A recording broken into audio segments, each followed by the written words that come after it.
"You're not joining the board meeting," the subject line said. I stared at my screen, blinking, not because I was surprised, but because of the gall. The damn email came at 6:42 p.m. on a Thursday.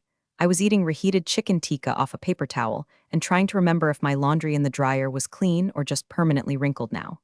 Gavin, my CEO, my boss, my favorite backstabber in a navy blazer, had written it like he was doing me a favor. "Carolyn, after consulting with the leadership team, we've decided to streamline tomorrow's board presentation. Investors are leaning toward a more concise image. Too many voices may dilute the message. Concise image, too many voices. Translation, you're too smart, too blunt, and you're the only one who might call me out in front of people who write 8-figure checks." That's when I knew this wasn't about image. This was about fear. I reread the email once, twice, 3 times. Then I calmly clicked reply and typed 6 words. "So you choose image over impact? Send." That was it. No yelling, no sarcasm. Just a paper cut across the ego.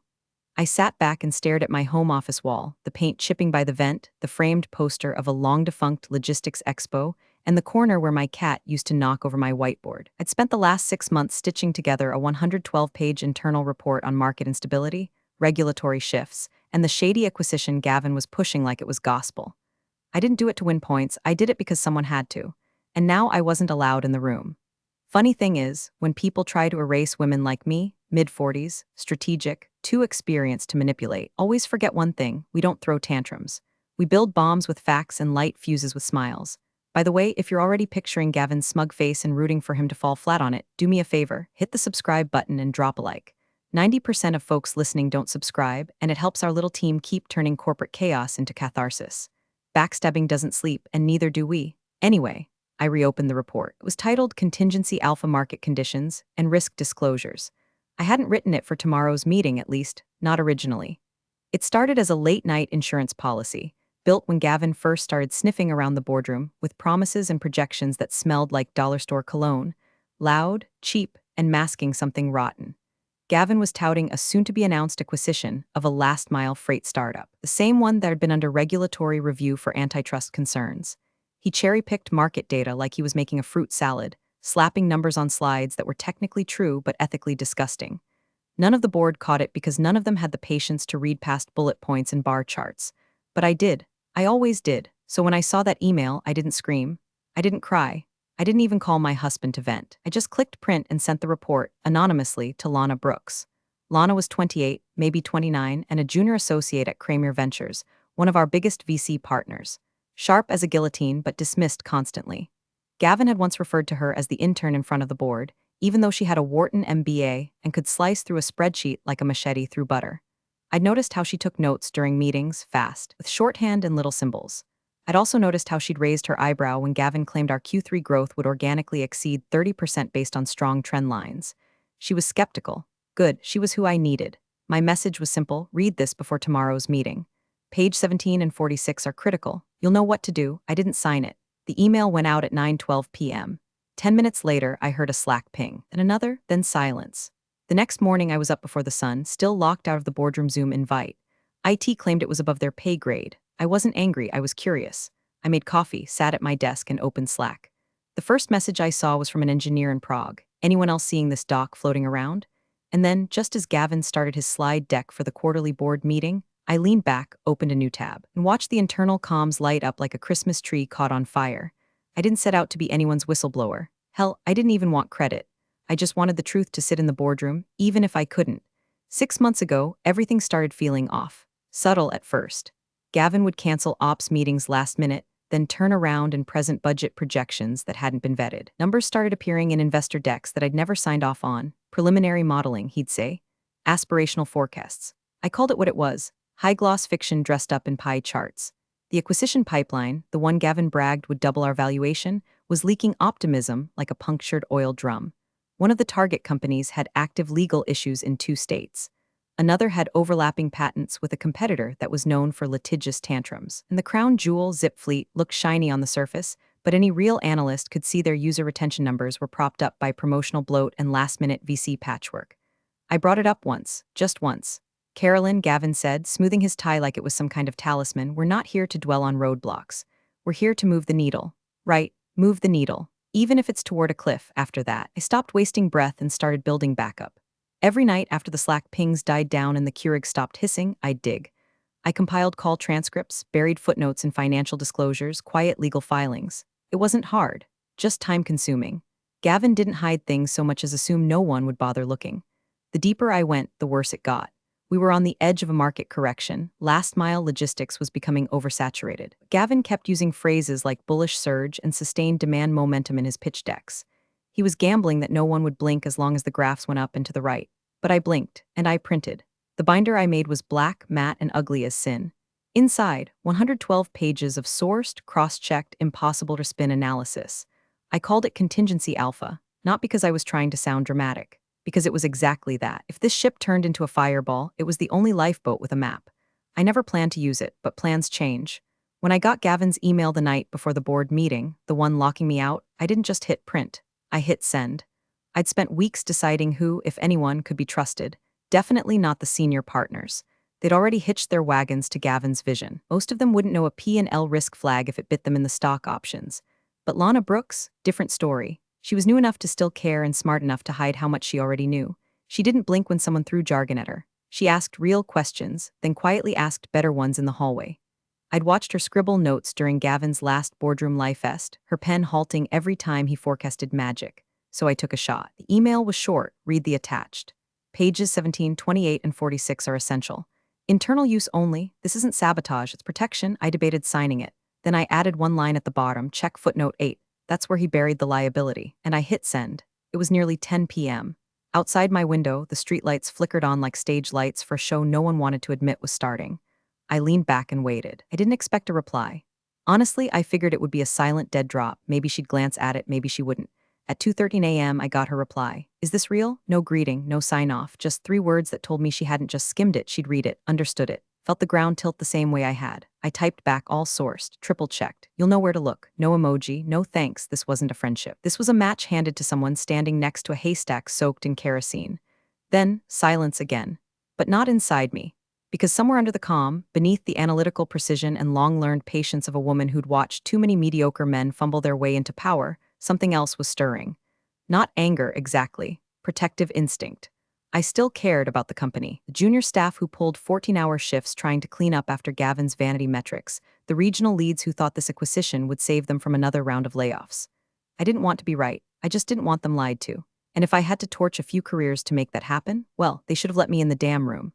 The morning sunlight hit my desk like an interrogation lamp. Harsh, cold, and uninvited. I sat there, cradling my lukewarm coffee like a stress ball, refreshing my inbox more out of habit than hope.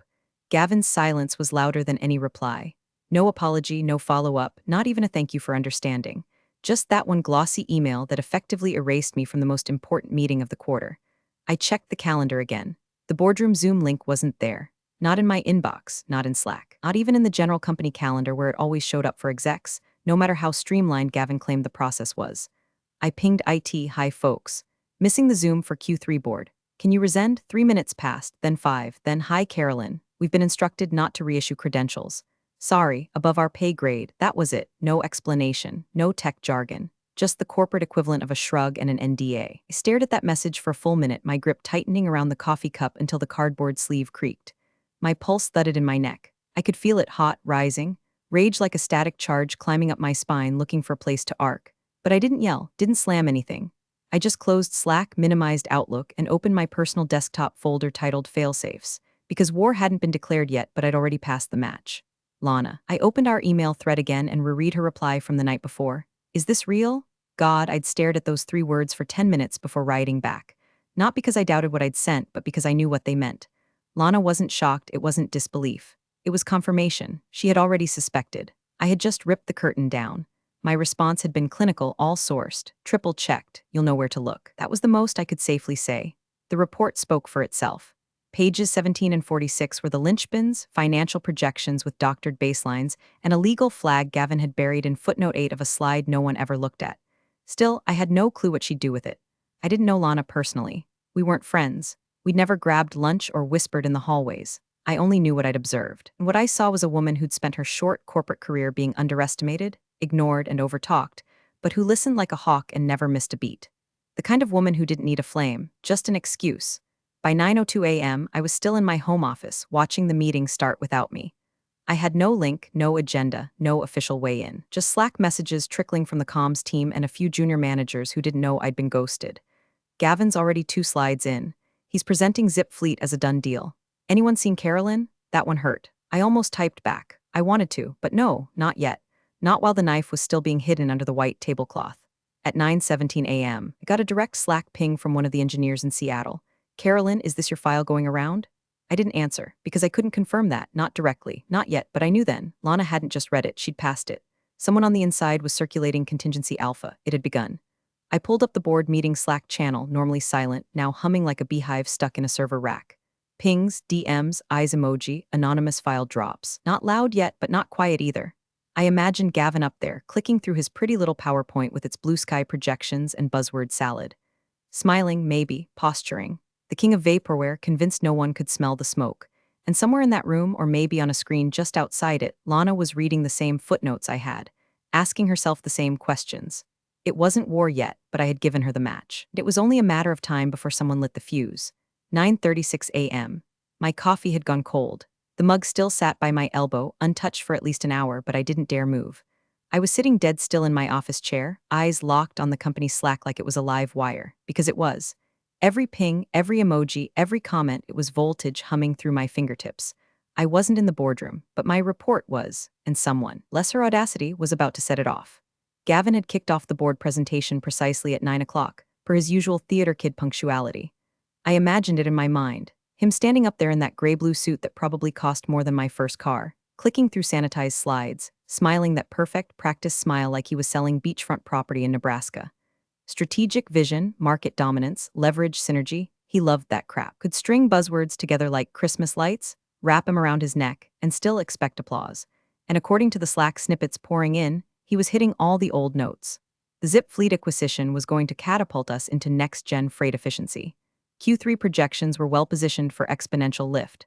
Customer retention metrics were tracking at 96.4%. I nearly snorted my cold coffee out my nose at that one. Zip Fleet didn't have 96% retention unless you counted their fake shell accounts and people who forgot to cancel free trials. But hey, Gavin's never let reality mess with a good slide deck. Then at 9:42 a.m., the first real signal cut through the noise. From an intern in investor relations. Wait, Lana just interrupted. I sat up straighter. Another ping, this time from someone in legal. She asked about source integrity on the Q3 projection. And then finally, from someone inside the room, someone senior. What's your source for projected 38% growth in Q3? Direct quote. I stared at the message for a full 5 seconds. Lana had lit the match. That line, 38% growth in Q3, was Gavin's sacred cow. The one number he'd been peddling to every board member and investor like it was divine prophecy carved on a stone tablet. That number had never passed through financial modeling, never hit ops for feasibility, never even been run through logistics for regional scalability. He plucked it from a worst-case spreadsheet, took the top percentile and slapped it on a deck like it was gospel. And now someone was asking where it came from. The Slack channel exploded. He's fumbling. He said industry averages but didn't name a firm. Lana asked again, she's pushing. He just said internal analysis. She said, I'd like to see it. I bit my lip hard. Internal analysis didn't exist. At least not in Gavin's camp. The only real analysis on Zip Fleet sat in contingency alpha, and Lana knew that now. She didn't have to name me, she didn't have to say a word. She just had to keep asking questions that exposed the cracks. And Gavin, he wasn't ready. He was a presentation guy. Great on the first pass. Looks good, sounds good, coasts on confidence. But push just a little, ask something outside the script. He'd unravel like dollar store wrapping paper in the rain. 9:46 a.m. Slack pinged again. Lana asked about regulatory risk. She cited a DOJ probe into Zip Fleet compliance in Illinois. WTF, did anyone know about that? I smiled for the first time all morning. Page 17. That was where I buried the DOJ probe, wrapped in neutral language and sourced from 3 public filings no one had bothered to look up. Gavin certainly hadn't. He was too busy pitching fantasy. Now it was out. My report wasn't just in the room, it was speaking through her. My name didn't come up, but my fingerprints were all over that air. And I didn't care if Gavin never said it aloud. I didn't care if every board member pretended they always had concerns. I just wanted the truth to hit them like a freight train. The Slack pings kept coming, faster now. Like popcorn kernels in a pan. Zip Fleet has exposure risk across 3 markets, Lana says. She asked if that was included in our projected liability modeling. Silence. Legal just whispered something to Gavin. He looks pale. Good, let him sweat. Because while he clicked through his pastel-colored pie charts, I had been building a landmine. And now, with a few calm questions and a well-placed PDF, Lana had stepped back and let him walk directly onto it. From my desk, locked out, muted, invisible, I leaned back, folded my hands in my lap, and waited for the next crack to echo through the building. 9:51 a.m. I wasn't in the boardroom, but I could feel it shift. Something about the Slack messages changed, not the frequency, but the tone. Less chatter, more silence. The kind of silence that hums under your skin. The kind that means someone just got caught with a match in their hand and gasoline on their shoes. Then came the ping. Why wasn't this acquisition disclosed as under active regulatory review for antitrust? Lana, there it was. Slide 17. The question I knew Gavin would never be prepared to answer. Because to answer it, he'd have to admit he hadn't done his homework, or worse, that he had and buried it. I clicked open my original contingency alpha file just to stare at it again. Page 17, highlighted in yellow, titled Pending Legal Exposure, Zip Fleet and Competitor Crossover Zones. The section cited FTC interest in the Midwestern region, cross-indexed with a pending complaint from the Illinois Attorney General's office. It wasn't some tinfoil theory, it was public record. You just had to look. Gavin hadn't. He never thought he'd have to. The Slack feed stalled. 2 minutes, no messages. I imagined the boardroom, Gavin standing still, blinking. Legal counsel leaning forward, just slightly, eyes narrowing. Maybe someone shifting in their leather seat. The hum of fluorescent lights above, too loud in the tension. Then one message finally landed. Legal just said we'll need to revisit that. Another one, Gavin claimed he'd seen no documentation. And then, one of the partners asked, then where did this come from? My heart was pounding, but not from panic, from something older, deeper. The slow rise of vindication crawling up my spine like a sunrise finally catching fire. Because they had it. Someone in that room had the PDF. I imagined it being slid down the table. A sleek black and white report with no cover art, no branding. Just a quiet title across the top, Contingency Alpha Market Conditions and Risk Disclosures. The Slack pinged again. Who authored this? Followed by, header says prepared by Carolyn Reeves. I didn't breathe. I didn't move. My name was in the room now. I could practically see Gavin's face, the twitch in his jaw, the forced chuckle he always used when caught off guard. His go-to line in tense moments, let's not get lost in hypotheticals, except this wasn't hypothetical. This was footnoted, time-stamped, and staring him in the face. And the best part? He couldn't deny it. He didn't know which hands had passed it. He didn't know who else had read it. Didn't even know how it got there. All he knew was that he no longer controlled the narrative. At 10:03 a.m., a message from someone in the regional office came through. Gavin's stalling. Says internal documents aren't always accurate. Right on cue. When cornered, he didn't fight. He deflected. He discredited, but even that was crumbling. Another ping, board paused the deck. Counsel stepped out with 2 partners. And then, someone's pulling old audit logs. They're trying to trace when Alpha was created. I leaned back in my chair, the edges of my lips twitching. They wouldn't find anything damning. I made sure of it. The file had been created on my personal machine, time-stamped outside of office hours with every source linked to public disclosures. No stolen documents, no internal leaks, just truth, collected by someone who gave a damn when no one else did. The next message sent a chill down my arms. Chair just said, "We'll return to this after a short break." They weren't brushing it off. They were digging in. Gavin's worst nightmare wasn't that I made a mistake, it was that I hadn't. That everything I'd warned about was real and traceable, and about to be on the minutes of a board meeting he tried to lock me out of. I imagined him standing alone at the front of the room, the projector glowing behind him. His presentation paused on some optimistic chart about synergistic vertical integrations. Completely irrelevant now, because no one was looking at his slides. They were looking at mine. 10:17 a.m. The silence in the Slack channel was deafening now, not because there were no messages, but because the messages that did come through were short. Sparse, coded. Chair just stepped into the hallway. Baird left with him. Took the PDF. Lana's not at her seat anymore. Each ping hit like a muffled footfall outside a locked door. I could feel the boardroom unraveling, not with shouting, but with something worse, whispers. They weren't ignoring Contingency Alpha anymore. They were passing it, printing it, reading it, in hushed conversations behind closed doors, away from Gavin's reach. And that's when the panic would really start. Not when you're openly challenged, but when the people who smiled at you 10 minutes ago won't meet your eye anymore. It's when a CEO knows he's bleeding. At 10:21, Lana came back. I imagined her walking in, calm, collected, heels clicking like punctuation. Her face unreadable, no smirk, no smugness, just surgical precision behind the eyes. She sat down, adjusted her chair, picked up her pen, and said one sentence. Some data has come to light that suggests the current strategy may be unsound. No drama, no theatrics. Just an execution in business casual. The Slack feed lit up again. Gavin looks like he swallowed his tongue. He just said, let's remember this is just one interpretation. Now he's talking about contextual factors and aspirational modeling. Translation, backpedal mode. Then came the pivot I'd been waiting for. Gavin cleared his throat and dropped the line I'd predicted hours ago. It seems this analysis came from a rogue internal consultant. Not Carolyn Reeves, head of strategic risk. Not the woman who'd spent years building the very forecasting models he now bastardized. No, not me, just a rogue internal consultant. I laughed, a bitter little huff that startled even me. That was his game. Strip the title, strip the credibility. If he didn't say my name, maybe the analysis would lose weight. But Gavin's problem wasn't my title. It was my accuracy. And Alpha didn't read like a vendetta. Read like a weather report predicting the storm you were already drenched in. The next message hit harder than the rest. Board member asked, who prepared Alpha? Not what is this? Not where did this come from? Who? That meant it wasn't a rumor anymore. It was evidence. And they wanted the name behind it. Another message. Gavin said it wasn't board vetted and shouldn't be taken as strategic direction. Then, legal just quietly said, it's footnoted and time-stamped. That part wasn't surprising. I'd known if it reached counsel, they'd do what counsel always does, verify and cover their asses. And a report with public source documentation, time-stamped on personal time outside the firewall, untouchable, and still crawling up Gavin's throat like a fist. 10:28 a.m. Another board member stepped into the hallway, then another. No one was making eye contact with Gavin now, not even Lana. And I'd bet anything he was starting to sweat. The kind that doesn't show in the armpits but beads at the back of the neck and runs down your spine like ice melt, because it wasn't just about numbers anymore. It was about trust. And the trust wasn't in his forecast, it was in mine. At 10:32 a.m., a new message popped into Slack, short and sharp. Chair just asked to reconvene with legal present. I leaned forward in my chair, heart thudding. Gavin had tried to erase me from that boardroom with one email. Now my name was being spoken by people he couldn't silence, attached to a document he couldn't discredit, surrounded by questions he couldn't answer. I wasn't in the room, but I was everywhere inside it. 10:47 a.m. The boardroom doors had stopped swinging. No more hallway consults, no more whispered alliances. Everyone was back in their seats, but nothing felt reset. Could almost feel the static in the carpet, the hush before a thunderclap.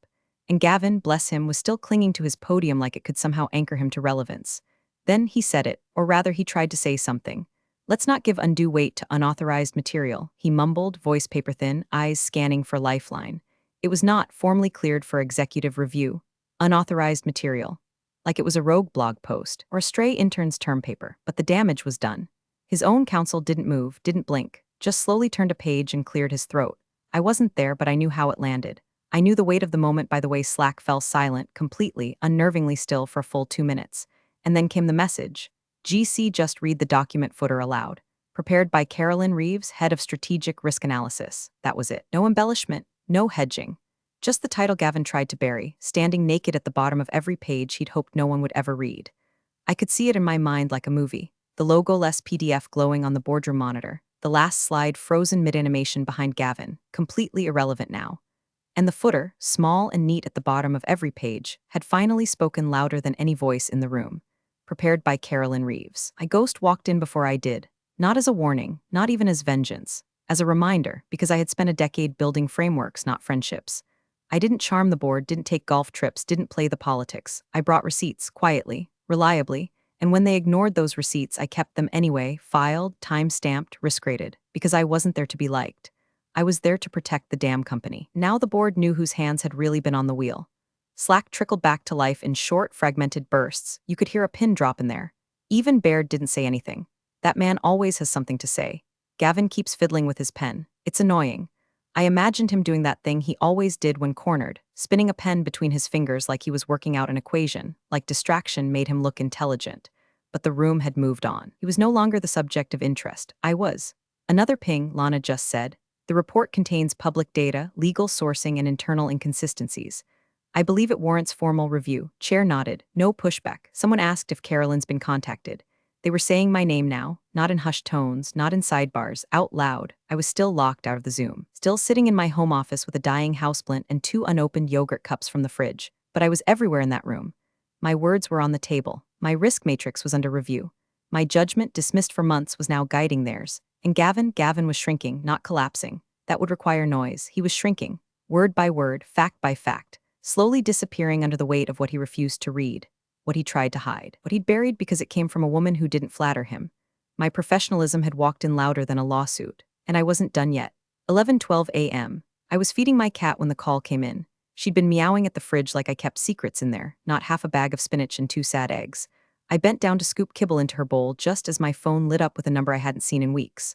Blocked caller ID, direct line. Kind of call that didn't come from someone trying to reschedule a dentist appointment. I stared at it, let it ring twice. Then I answered, "This is Carolyn." The voice on the other end was smooth, measured, and familiar in the way a scalpel is, rarely used but unforgettable once it cuts. "Carolyn, it's Richard Sloan. I'm calling as chair of the board, not Gavin, not HR, not the brittle assistant who always called from the office of. The chair himself, no buffer, no middleman, just a straight line from the top. We'd like you to join us this afternoon," he said, as if it were the most normal request in the world. "There have been developments. Measured satisfaction doesn't come from shouting. It doesn't come from throwing things or tweeting revenge. It comes from scooping kibble while a man who once nodded through your dismissal now realizes he needs you more than oxygen." I didn't smile. I didn't gloat. I just said, "What time?" 3 o'clock. "Conference room B. Please bring your materials." Understood. And that was it. No apology, no groveling. Just the corporate white flag, neatly folded, hand-delivered, and still warm from panic. I went back to my computer and checked Slack. The message feed looked like it had been hit by a digital hurricane. Farway's lead partner just stood up and said, "I suggest we postpone the vote until Miss Reeves can be present." Gavin tried to interject but was cut off by counsel. Vote to pause passed unanimously. Unanimously, let that sink in. The same board that once nodded along to Gavin's every slide had just silenced him with a single motion. Not because they believed in me, but because they finally understood I had something they couldn't afford to ignore: clarity. And clarity doesn't ask for permission. It walks in, lays the numbers on the table, and dares you to blink. More messages followed, but I barely read them. My mind was already on 3 p.m. I pulled out my copy of Contingency Alpha, the original binder with the hand-labeled tabs and sticky notes that had lived under my desk for months. It was wrinkled from use, marked with revisions. Lived in, real, just like the truth it carried. I didn't need to edit it. I didn't need to rebrand it. All I needed to do was show up. Gavin had bet everything on optics. He built his house on charisma, on handshakes, on buzzwords that looked good in quarterly summaries but collapsed under scrutiny. And when scrutiny finally arrived, in the form of a junior analyst, a PDF, and a boardroom fed up with fairy tales, he had nothing left but deflection. I didn't want revenge. I wanted accountability. I wanted the people who rolled their eyes when I raised flags to sit in their ergonomic chairs and read the damn footnotes. So I printed a fresh copy of the report, slid it into a new binder, this one crisp, clean, black as sin. Then I opened a blank slide deck and typed 4 words onto the first slide: rebuild, not collapse. My pulse was steady, my expression calm, my presence, not just requested, required. Because I wasn't just coming back to the table. I was bringing the blueprint for saving the company they almost let him burn to the ground. 3 p.m. sharp. I walked into the boardroom with the same steps I used to take every Monday morning for 8 years, except this time, no one looked through me. No polite nods, no distracted scrolling. They watched me enter like the meeting had only just started. Gavin was already seated at the head of the table. His suit looked like it had been steamed in panic. The circle under his right eye was darker than the polish on his loafers. He didn't stand, didn't offer a handshake. I didn't expect one. I didn't greet him. I didn't greet anyone. I walked to the screen at the far end of the room, set down my laptop, plugged in the HDMI, and waited half a second for the display to flicker to life. First slide, 4 words: rebuild, not collapse. No title card, no logo, no Gavin-approved branding. Just a white slide, bold black text, and silence. I turned to the room, met no one's eyes, and said, "Let's start with what you weren't told." No icebreaker, no preamble. I clicked to slide 2. Behind me, I heard Gavin shift in his chair, the familiar clearing of his throat, the warm-up noise he always made when he was about to spin something into gold-painted nonsense. "This really isn't the proper," he started, but someone beat him to it. "I think you've said enough, Gavin." The voice was calm, clipped, and final. It came from Baird, Farway Capital's stone-faced partner, the same man who once asked me if I could translate ops talk into boardroom English. Gavin fell silent. That was the only interruption I got. For the next 27 minutes, I walked them through the report I'd bled over, slide by slide. I showed the regulatory risk timelines Gavin buried. I walked through the cash burn forecast from Zip Fleet's last quarter, the one Gavin called noisy data. I demonstrated how projected Q3 growth was not only inflated, but based on duplicated client activity from a promo cycle Gavin knew about and deliberately omitted. I didn't raise my voice. I didn't glance at him. I didn't need to. The numbers did the shouting for me. By slide 11, the chair stopped taking notes and started staring. By slide 15, legal counsel was highlighting sections in the printed copy like it was a criminal deposition. By slide 17, yes, that slide, no one looked away. And Gavin, he sat stone still. No more pen spinning. No more forced smiles. Just a man watching his kingdom dissolve into PowerPoint slides he didn't understand, presented by the woman he thought he could write out of the story. I ended on a final slide. Blank, just the footer. Prepared by Carolyn Reeves, head of strategic risk analysis. No taglines, no applause bait, just identity. Reclaimed and undeniable. "I'll take questions," I said. None came. For a moment, no one moved. Then Richard, the chair, leaned forward and said, "We'll need to convene privately regarding next steps. Miss Reeves, I'd ask that you remain available for follow-up." I nodded, of course. And then I closed my laptop, slid it into my bag, and walked out the door I'd once been locked out of without looking back. I didn't need to. Behind me, the walls were already shifting. You tried to erase me with an email. I rewrote the meeting instead. Thanks for watching, you cubicle warriors. Hit that subscribe button. Unless you're my old boss, then you're on your own. Revenge of the coffee pot strikes again.